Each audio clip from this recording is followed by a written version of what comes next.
Mr. Attorney General, and all of the very dedicated professionals, all of the employees of the Department of Justice for the great work that they do day in and day out. A lot of it underappreciated. I say that as an alumnus of the Department of Justice, a former United States Attorney, but the work that you and your team have done to restore the confidence and trust of the American public in our Department of Justice, I think, is one of your enduring contributions. Let me begin with areas where I think we have a high level of bipartisan agreement. First of all, on the Wagner Group, Senator Graham and I are the principal sponsors, along with Senator Whitehouse, of a measure to declare the Wagner Group a foreign terrorist organization. You would agree that, assuming that the State Department goes along with us, that it is worthwhile doing? Yeah, look, Mr. Prigozhin, who runs this thing, is, in my view, a war criminal, and maybe that's inappropriate for me to say as a judge before getting all the evidence, but I think we have more than sufficient evidence at this point for me to feel that way. And I believe that that group, which is responsible for the attacks on Ukrainians in the Donbass, including by bringing in prisoners from Russian prison camps as cannon fodder, it's just it's unfathomable what they are doing, and everything we can do to stop them, we should do.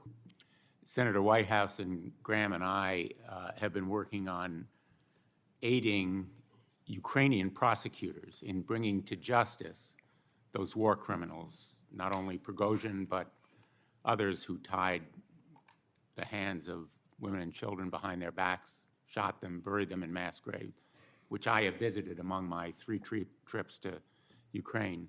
Can you commit to the Department of Justice will support the Ukrainian prosecutor who is hard at work right now in trying to bring to justice those war criminals? And not only will I commit, but I'll tell you I've done that. I've met twice in person with the current Prosecutor General, Prosecutor Kostin. I met in Ukraine with the previous Prosecutor General. We have established a war crimes task force in the Justice Department to assist our forensic agents are on the ground now in Ukraine to assist, to teach, to assist in the development of the forensics necessary to do those. I have met with Eurojust and Europol to work on help them develop the kind of infrastructure necessary to prosecute these cases. Thank you. Have our wholehearted support in your efforts here. Thank you. Next week, Senator Hawley and I are going to have a hearing on Section 230 reform, the first of a number of hearings that I hope will lead to legislation. I hope it will be bipartisan legislation. The Solicitor General, in her argument on Gonzalez, I think made a number of important points on differentiating third-party content from platform design.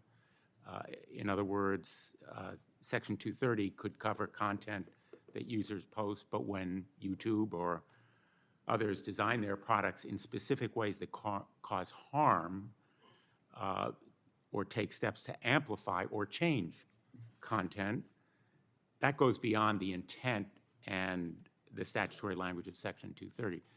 One example of the ways that I think we can achieve steps toward Section 230 reform. Another is the Earn It Act, which Senator Graham and I have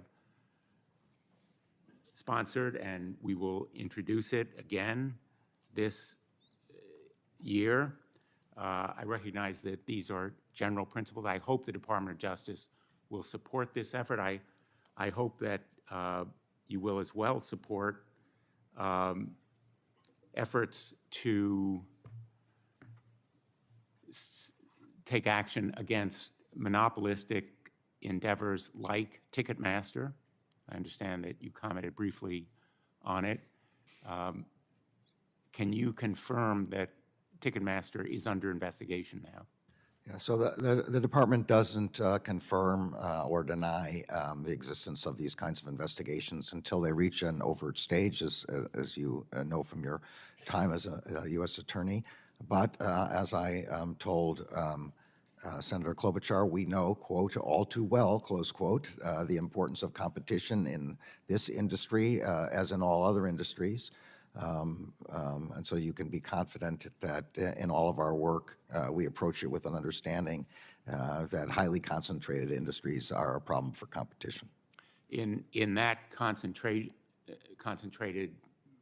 situation where power is concentrated and you have violation of consent decrees twice, wouldn't it be appropriate for the Department of Justice to investigate?